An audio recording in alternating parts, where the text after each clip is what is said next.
এটা একটি হাইব্রিড পেঁপের বাগান। এই বাগানে সফলভাবে কৃষক চাষ করছেন।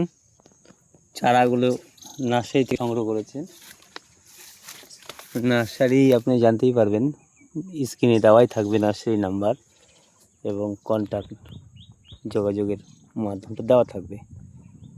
খাটো আকৃতির গাছ হয় এইগুলো। অনেক অনেক বাজারে তো পেঁপে জাত বেরিয়েছে, সঠিক জাত কোনগুলো সেগুলোকে প্র্যাকটিক্যালি করে দেখতে হয়, তারপরে তো কৃষক সঠিক চারা পাবে।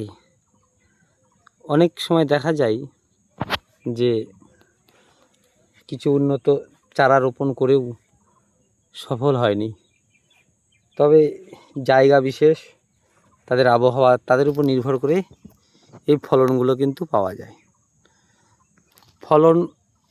ফলন অনেক সময় মার যায়, ওই উন্নত জাতগুলো নিয়েও অনেক সময় সফল হওয়া যায়। তবে বেশ কিছু জাত আছে যেগুলো সব রকম ওয়েদারেই শ্যুট খায়, তার জন্য কিন্তু ওই জাতগুলো নার্সারি থেকেই সংগ্রহ করা উচিত বলে আমার মনে হয়।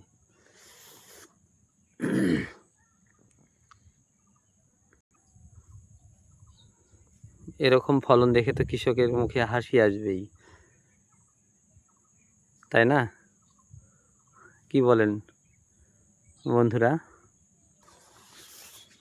এই কৃষক তো প্রথম পেঁপে চাষ করেছে, একদম নতুন। সে যেহেতু কাজটিতে কিছুটা সফল হয়েছে, বেশ ভালো সফল হয়েছে, কিছু নয়, ভালো সফল। তার তো যত্ন তিনি তো করছেনই, খাবার দিচ্ছেন, যত্ন করছেন।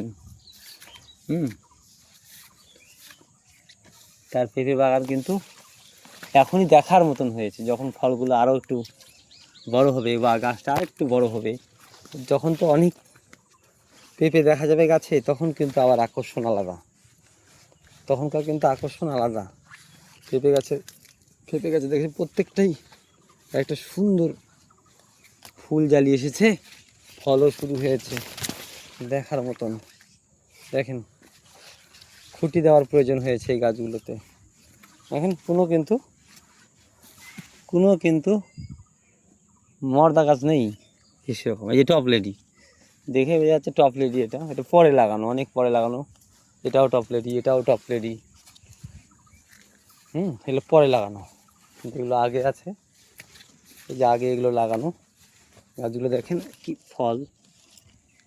ফুল জালি ফল শুরু হয়েছে, বেশ সুন্দর। প্রত্যেকটা গাছে কিন্তু সেই হবে। এই বাগানটি একটি দেখার মতন বাগান হবে খুব সম্প্রতি। এটা আপনারা আরও দেখতে পারবেন ভিডিও।